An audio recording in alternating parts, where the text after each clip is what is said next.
இன்றைய வேத ஆராய்ச்சி வேளையிலும் பங்கு பெற இருக்கும் உங்கள் அனைவரையும் தூய மத்தேயு தமிழாலய சார்பிலே வாழ்த்துகிறேன், வரவேற்கிறேன்.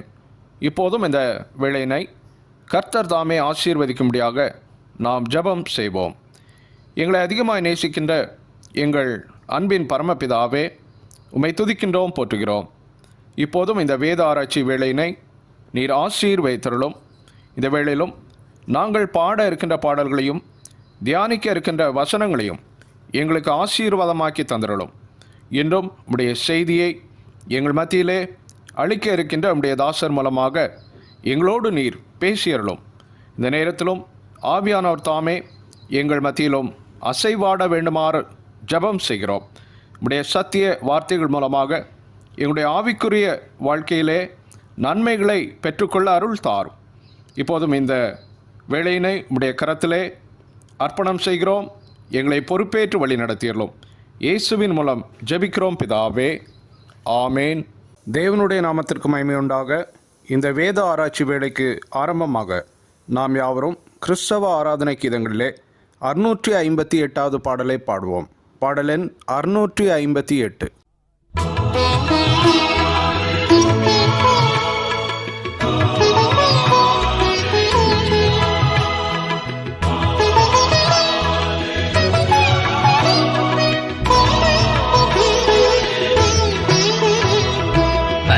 என்று சொல்லுகிறோம் நாதா, நாவாலே துதிக்கிறோம் நாதா.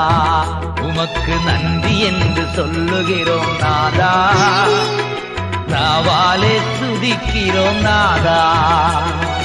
நன்றி இயேசு ராஜா, நன்றி இயேசு ராஜா, நன்றி இயேசு ராஜா, நன்றி இயேசு ராஜா.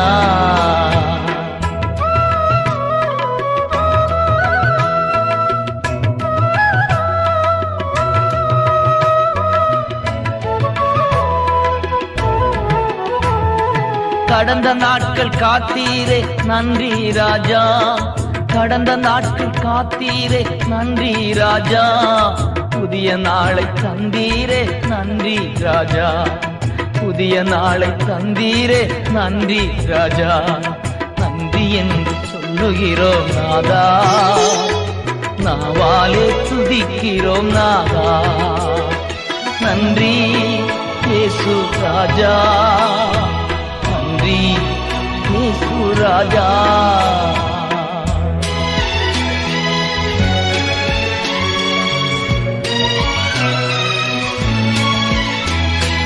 அடைக்கலமே கேடகமே நன்றி ராஜா, அடைக்கலமே கேடகமே நன்றி ராஜா. அன்பே என் ஆறுதலே நன்றி ராஜா, அன்பே என் ஆறுதலே நன்றி ராஜா. நன்றி என்று சொல்லுகிறோம் நாதா, நாவாலே துதிக்கிறோம் நாதா. நன்றி இயேசு ராஜா, நன்றி இயேசு ராஜா.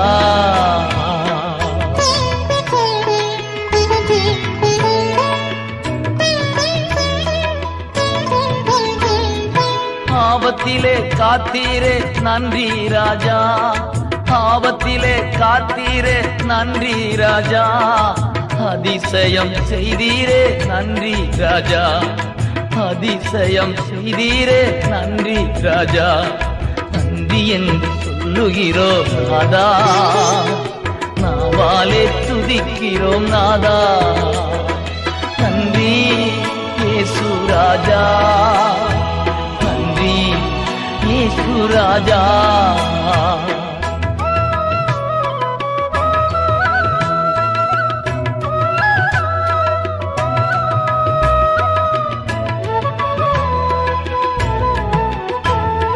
சோர்ந்து போன நேரமெல்லாம் தூக்கி நீரே, சோர்ந்து போன நேரமெல்லாம் தூக்கி நீரே. சுகம் தந்து இதுவரை தாங்கி நீரே, சுகம் தந்து இதுவரை தாங்கி நீரே. நன்றி என்று சொல்லுகிறோம் நாதா, நாவாலே துதிக்கிறோம் நாதா. நன்றி இயேசு ராஜா, நன்றி இயேசு ராஜா.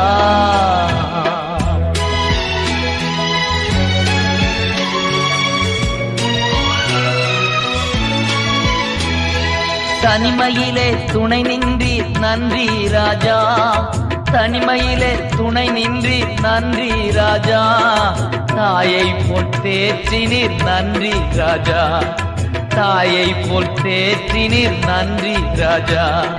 நன்றி என்று சொல்லுகிறோம் நாதா, நாவாலே துதிக்கிறோம் நாதா.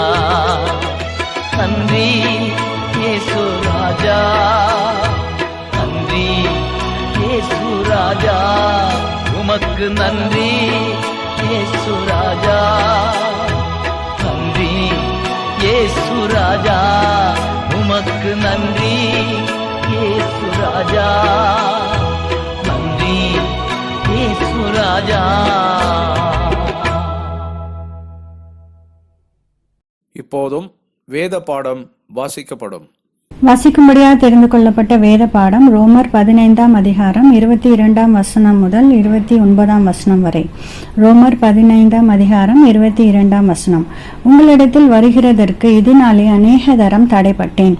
இப்பொழுது இந்த திசைகளிலே எனக்கு இடமில்லாதிருந்தபடியினாலும் உங்களிடத்தில் வரும்படி அநேக வருஷமாய் எனக்கு மிகுந்த விருப்பம் உண்டாயிருக்கிறபடியினாலும் நான் ஸ்பானியா தேசத்திற்கு பிரயாண பண்ணுகையில் உங்களிடத்தில் வந்து உங்களை கண்டு கொள்ளவும் உங்களிடத்தில் சற்று திருப்தி அடைந்த பின்பு அவ்விடத்திற்கு உங்களால் வழிவிட்டு அனுப்பப்படவும் எனக்கு சமயம் கிடைக்கும் என்று நம்பியிருக்கிறேன். இப்பொழுதோ பரிசுத்தவான்களுக்கு உதவி செய்யும் காரியமாக நான் எருசலேமுக்கு பிரயாணம் பண்ண எத்தனமாயிருக்கிறேன். மக்கதொனியாவிலும் அகாயாவிலும் உள்ளவர்கள் எருசலேமில் உள்ள பரிசுத்தவான்களுக்குள்ளே இருக்கிற தரித்திரருக்காக சிலர் பொருள் சகாயம் செய்ய விருப்பம் கொண்டிருக்கிறார்கள். இப்படி செய்வது நல்லதென்று எண்ணினார்கள்.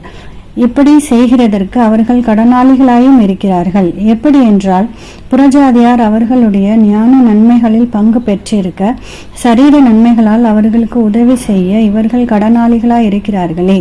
இந்த காரியத்தை நான் நிறைவேற்றி இந்த பலனை அவர்கள் கையிலே பத்திரமாய் ஒப்புவித்த பின்பு உங்கள் ஊர் வழியாய் ஸ்பானியாவுக்கு போவேன். நான் உங்களிடத்தில் வரும்போது கிறிஸ்துவனுடைய சுவிசேஷத்தின் சம்பூர்ணமான ஆசீர்வாதத்தோடே வருவேன் என்று அறிந்திருக்கிறேன். வாசிக்கும்படியாக தெரிந்து கொள்ளப்பட்ட வேத பாடம் வாசித்தாயிற்று. அறிவிப்புகள்.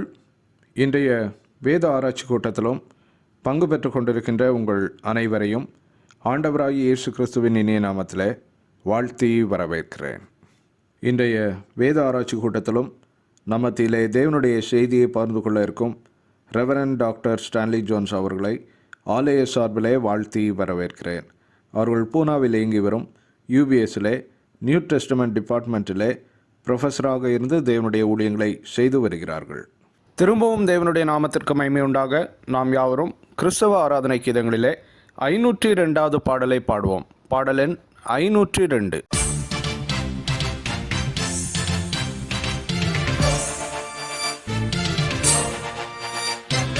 மகிமை மாட்சிமை நிறைந்தவரே மகிழ்வுடன் தொழுதிடுவோ.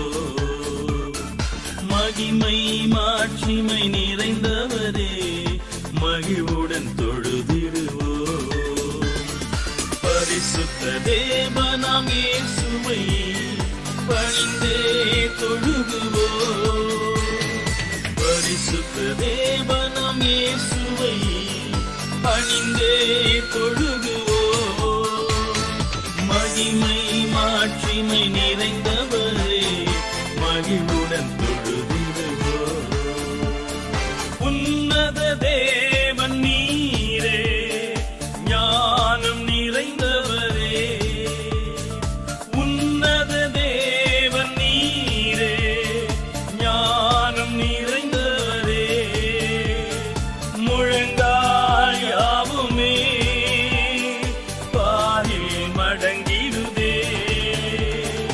உயர்ந்தவரே சிறந்தவரே என்றும் தொழுதிடுவோ. உயர்ந்தவரே சிறந்தவரே என்றும் தொழுதிடுவோ. மகிமை மாட்சிமை நிறைந்தவரே மகிழ்வுடன் தொழுதிடுவோம். மகிமை மாட்சிமை நிறைந்தவரே மகிழ்வுடன் தொழுதிடுவோம். பரிசுத்த தேவன் நீரே பாதம் பணிந்திடுவோம். பரிசுத்த தேவன் நீரே பாதம் பணிந்திடுவோம். கடுமைய நிறுத்தி நீரே சத்திய தேவன் நீரே கனம் மகிமை செலுத்திய நாம் என்றும் தொழுதிடுவோம். கனம் மகிமை செலுத்திய நாம் என்றும் தொழுதிடுவோம். மகிமை மாட்சிமை நிறைந்தவரே மகிழ்வுடன் தொழுதிடுவோம். மகிமை மாட்சிமை நிறைந்தவரே மகிழ்வுடன் தொழுதிடுவோம். நித்திய தேவனும் நீரே நீதி நிறைந்தவரே. நித்திய தேவனும் நீரே நீதி நிறைந்தவரே. அடைக்கலமானவரே அன்பு நிறைந்தவரே.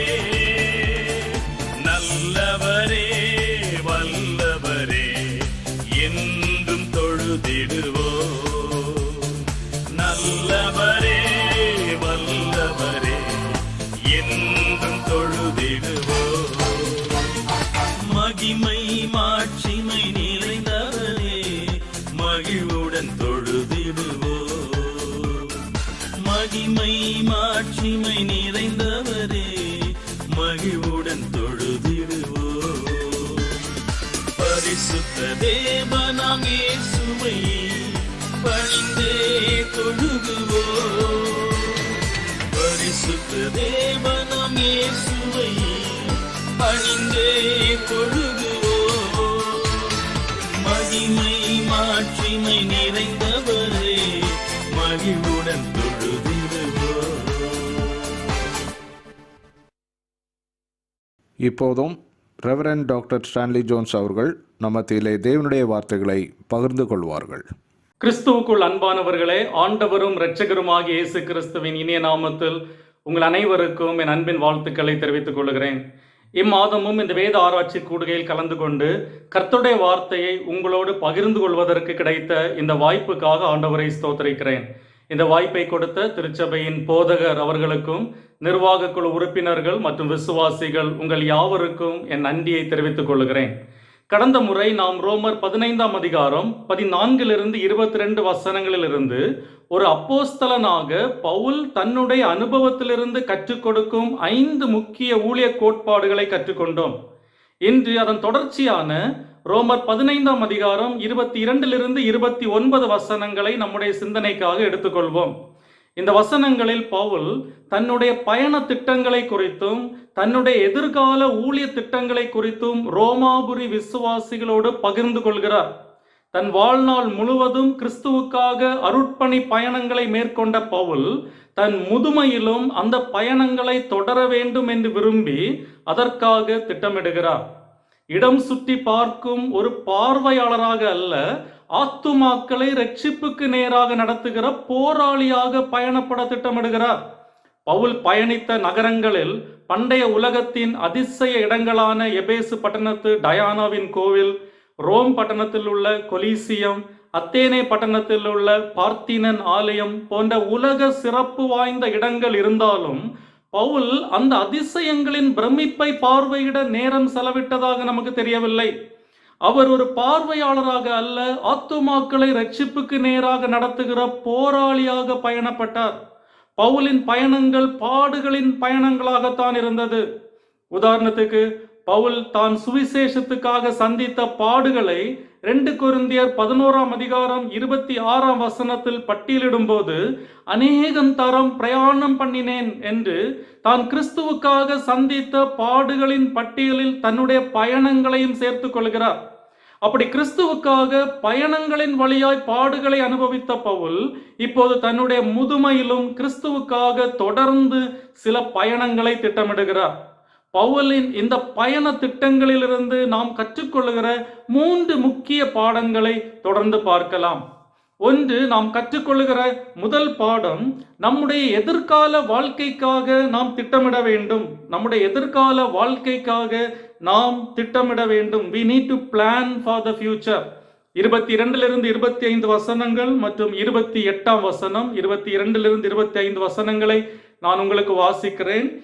உங்களிடத்தில் வருகிறதற்கு இதனாலே அநேகந்தரம் தடைப்பட்டேன்.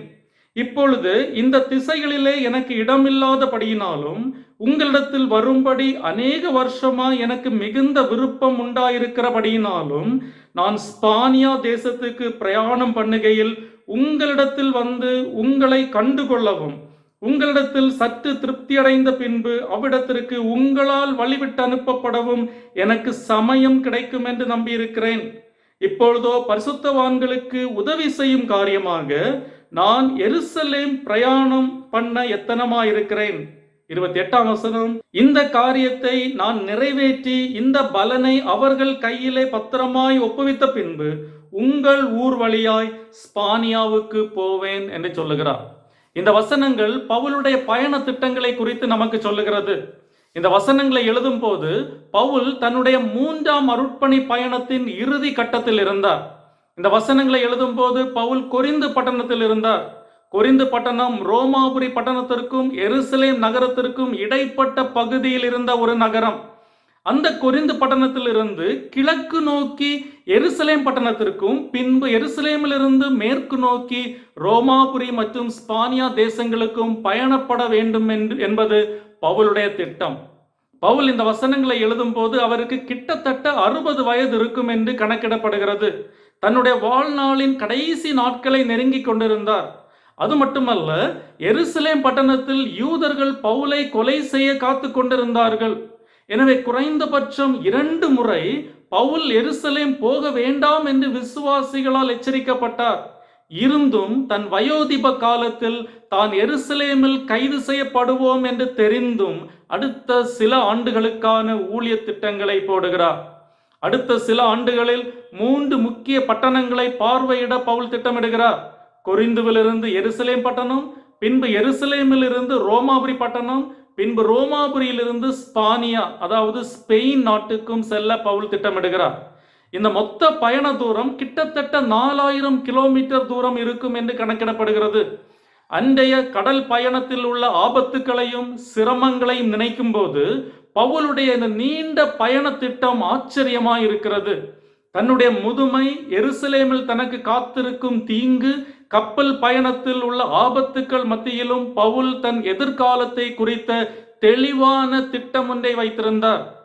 பவுலுடைய வாழ்க்கையிலிருந்து நாம் கற்றுக்கொள்ளும் முக்கிய பாடம், நம்முடைய வாழ்க்கையின் முதுமையிலும் நம்பிக்கையற்ற சூழலிலும் நாம் நம்முடைய வாழ்க்கையை திட்டமிட வேண்டும்.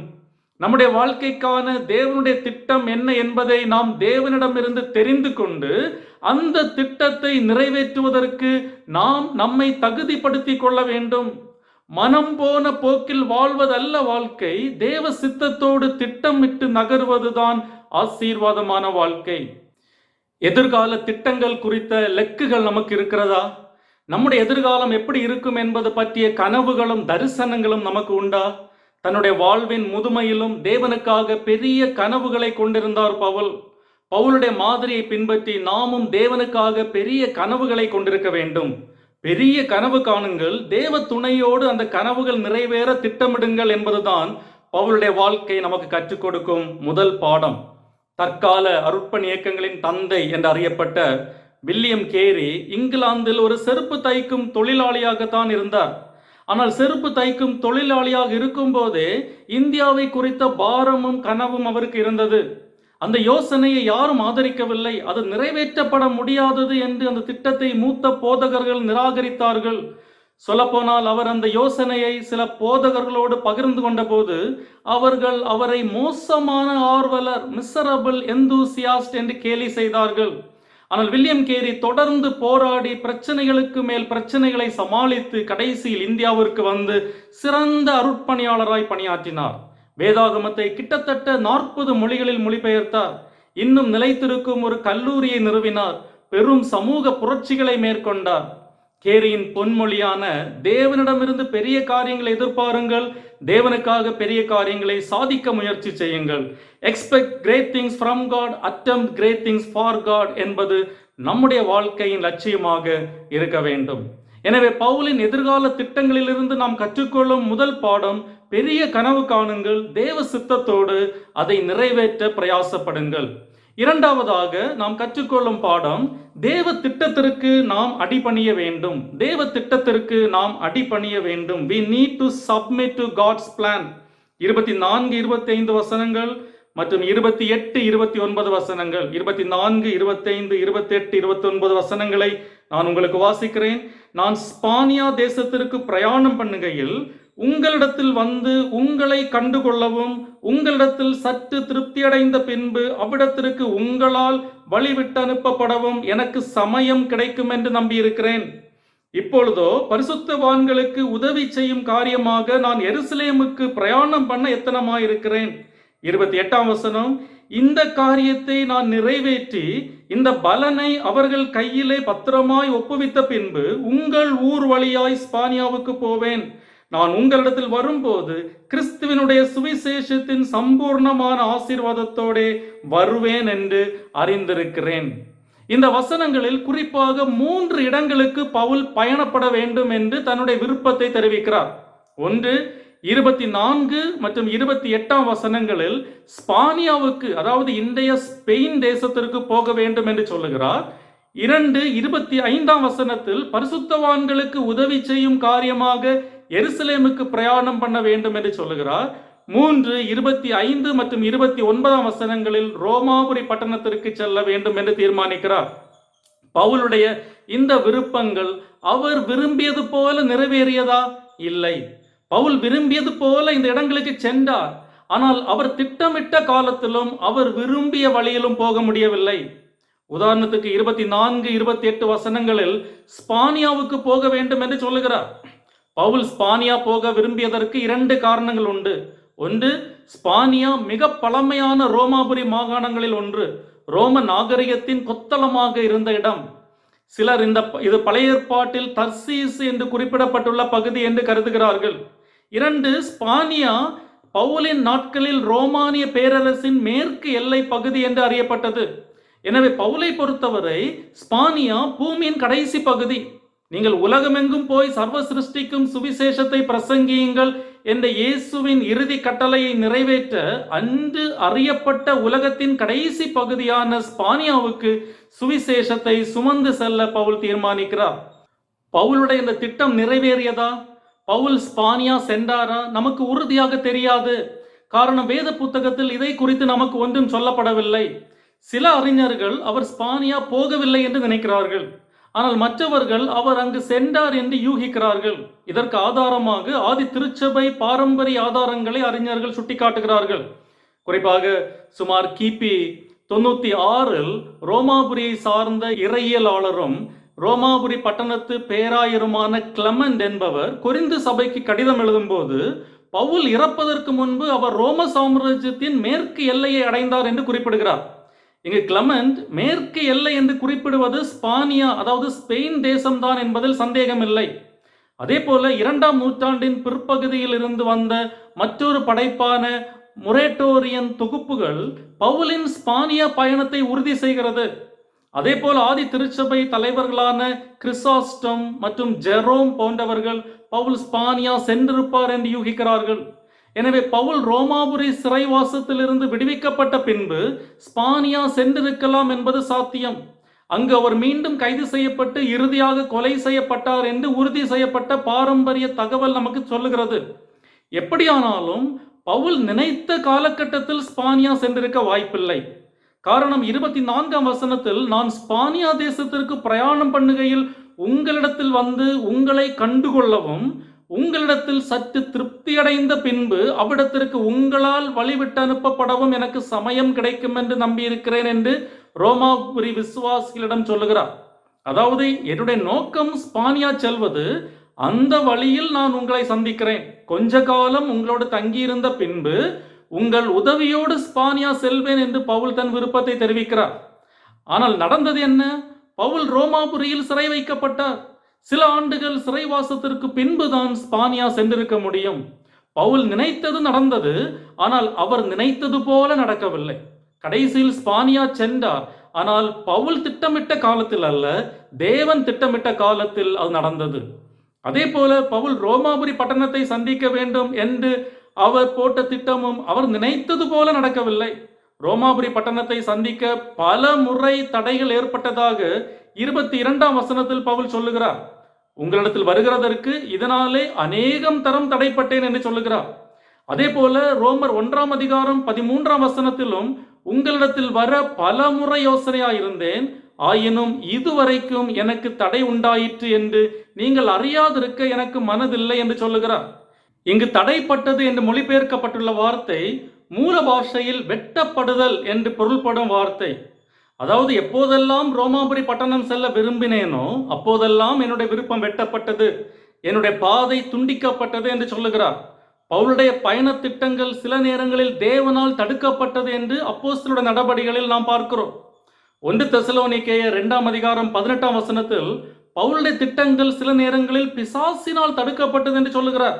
1 தெசலோனிக்கேயர் 2ஆம் அதிகாரம் 18ஆம் வசனம், ஆகையால் நாங்கள் உங்களிடத்தில் வர 2 தரம் மனதாயிருந்தோம், பவுலாகிய நானே வர மனதாயிருந்தேன், சாத்தானோ எங்களை தடை பண்ணினான் என்று சொல்லுகிறார். அதே போல கலாத்தியர் 5ஆம் அதிகாரம் 7ஆம் வசனத்தில் மனிதர்களால் வருகிற தடையை குறித்து பவுல் பேசுகிறார். நம்முடைய வாழ்க்கைக்கான சிறந்த திட்டங்களை நாம் அமைக்க வேண்டும். ஆனால் அவை தடைபடும் போது அந்த தடை தேவனாலோ மனிதர்களாலோ பிசாசினாலோ இருக்கும் என்றாலும் நாம் அதை எதிர்பார்க்க வேண்டும் என்ற உண்மையை இந்த சம்பவங்கள் நமக்கு கற்றுத்தருகிறது. நாம் தேவனுக்கு பிரியமாய் வாழும்போது பிசாசு அதற்கு ஒத்துழைப்பான் என்று எதிர்பார்க்க முடியாது. மற்றவர்கள் நம்மை எதிர்க்க மாட்டார்கள் என்பதற்கு எந்த உத்தரவாதமும் இல்லை. வாழ்க்கையின் சூழ்நிலைகள் கூட பெரும்பாலும் நம்முடைய திட்டங்களுக்கு எதிராக நிற்கும். நம்முடைய திட்டங்களை தேவனே தடுக்கக்கூடிய சூழல் வரலாம்.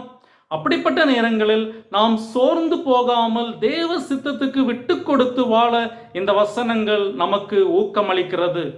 இங்கு நாம் கற்றுக்கொள்ளுகிற பெரிய பாடம் நம்முடைய உடனடி திட்டங்களுக்கும் இம்மீடியட் பிளான்ஸுக்கும் நம்முடைய இறுதி திட்டத்திற்கும் அல்டிமேட் பிளான்ஸுக்கும் இடையில் இருக்கிற வித்தியாசத்தை நாம் புரிந்து கொள்ள வேண்டும்.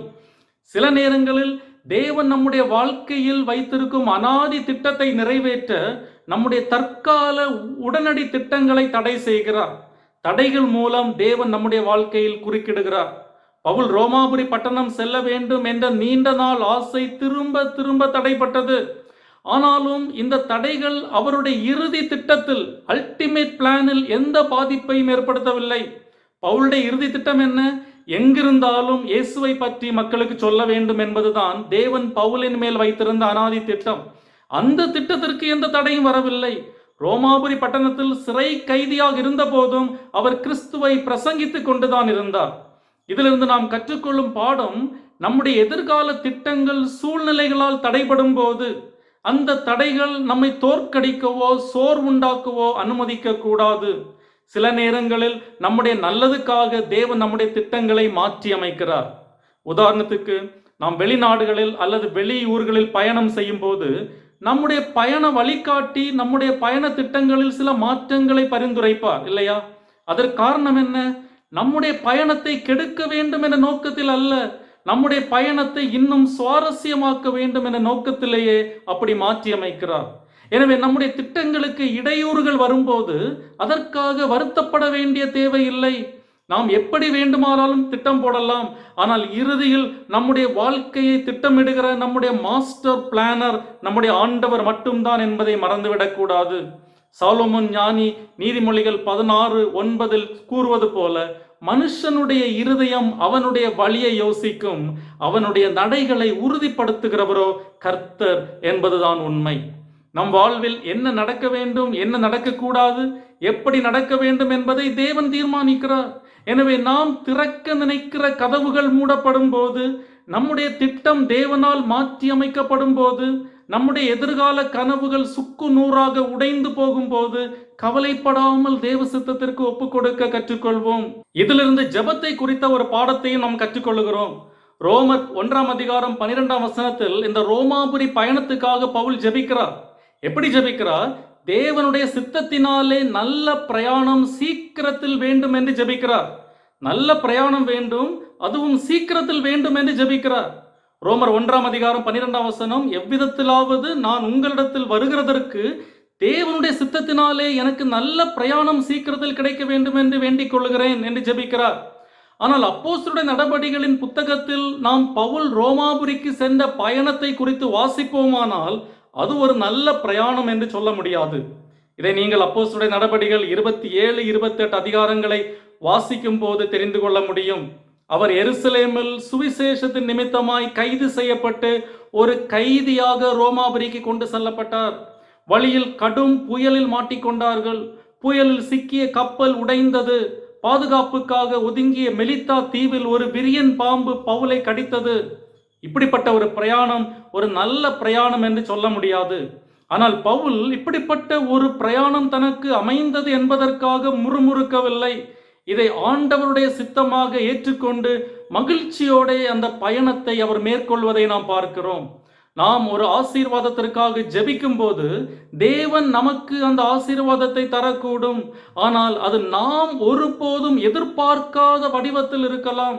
அப்படி இருக்கும்போது அதை சந்தோஷமா ஏற்றுக்கொள்ள வேண்டும்.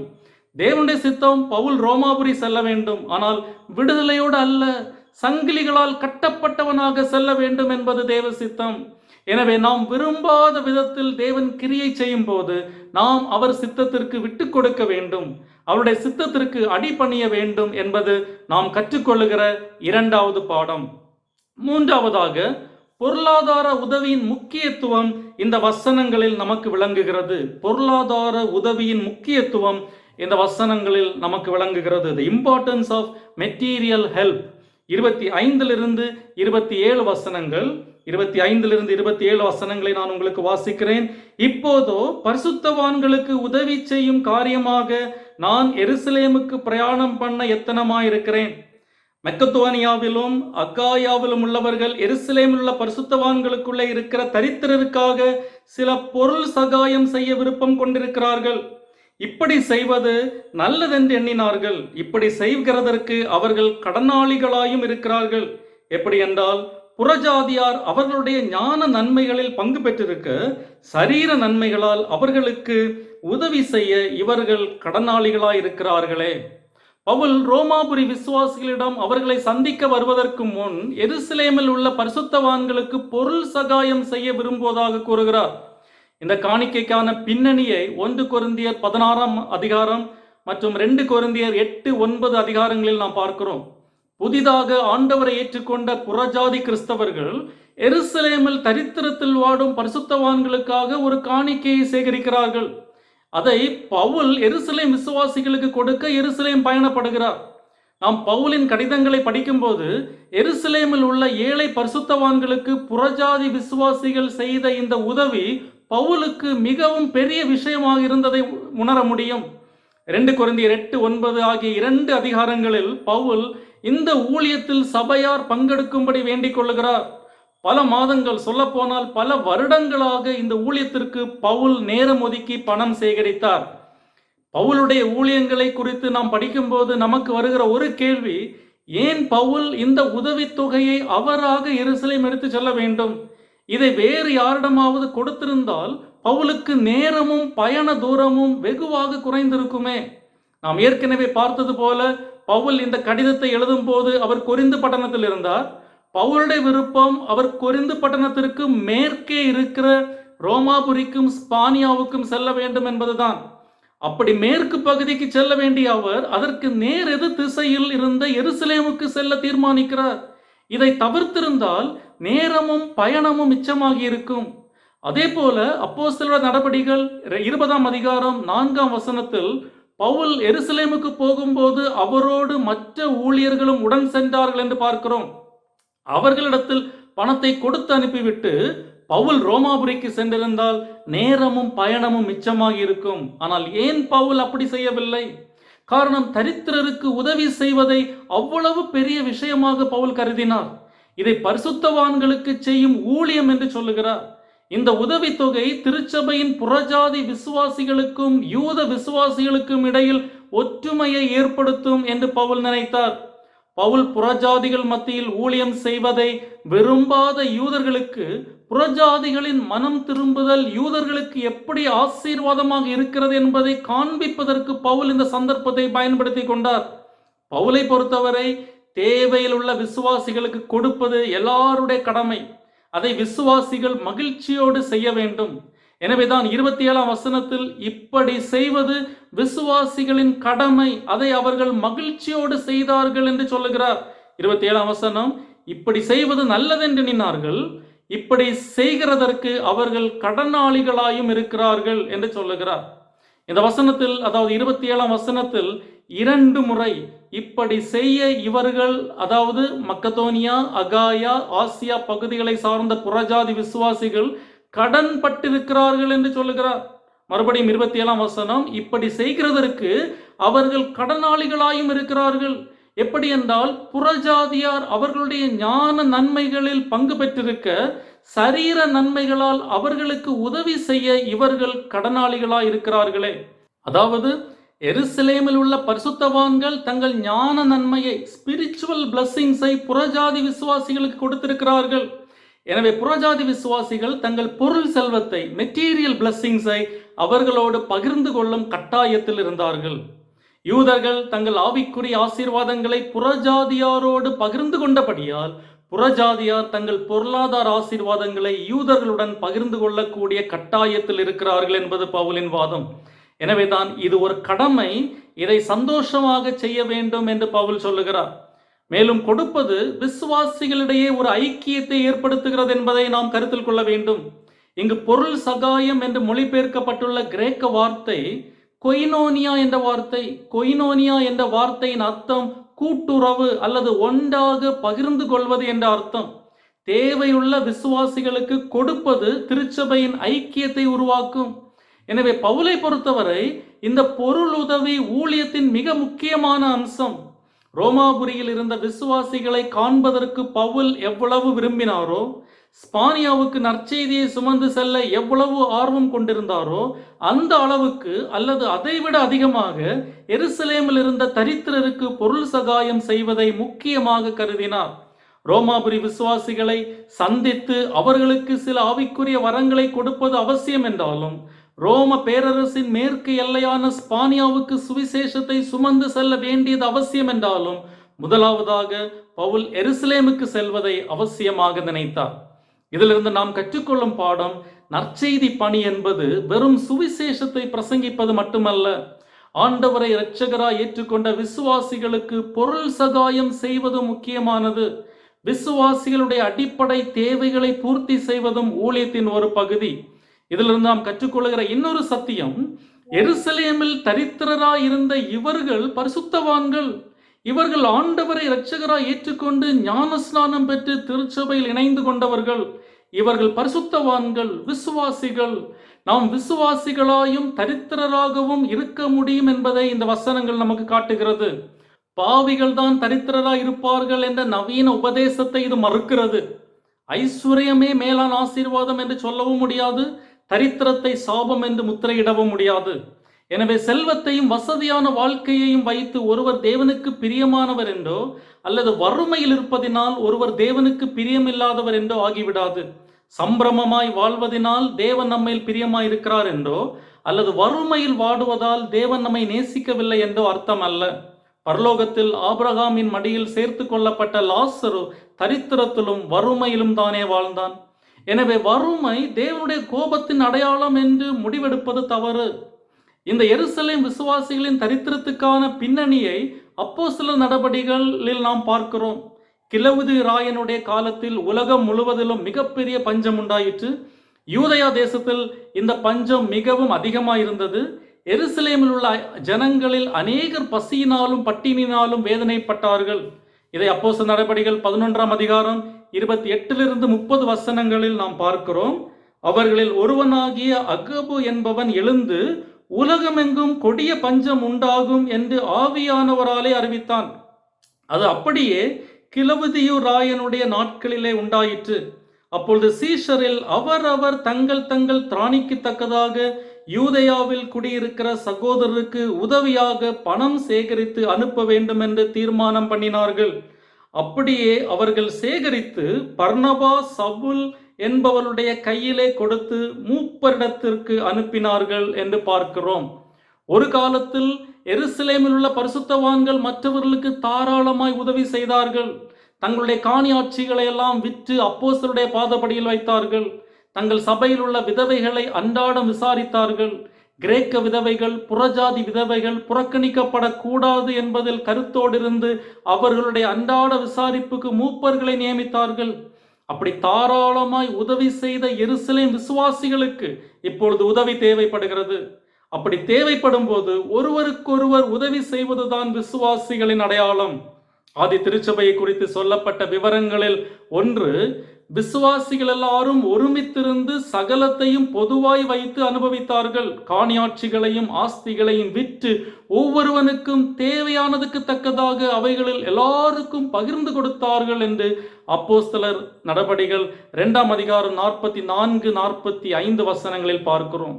பவுலும் மற்றவர்களிடமிருந்து உதவி கேட்பதற்கு ஒரு நாளும் தயங்கவில்லை. இதே ரோமர் 15ஆம் அதிகாரத்தில் பவுல் ஸ்பானியா செல்லும் வழியில் ரோமாபுரி விசுவாசிகள் தனக்கு உதவ வேண்டும் என்று கேட்கிறார். 14ஆம் அதிகாரம் 24ஆம் வசனம், நான் ஸ்பானியா தேசத்திற்கு பிரயாணம் பண்ணுகையில் உங்களிடத்தில் வந்து உங்களை கண்டுகொள்ளவும் உங்களிடத்தில் சற்று திருப்தி அடைந்த பின்பு அவ்விடத்திற்கு உங்களால் வழிவிட்டு அனுப்பப்படவும் எனக்கு சமயம் கிடைக்கும் என்று நம்பியிருக்கிறேன் சொல்லுகிறார். ஆங்கிலத்தில் to be helped on my way என்றுள்ளது.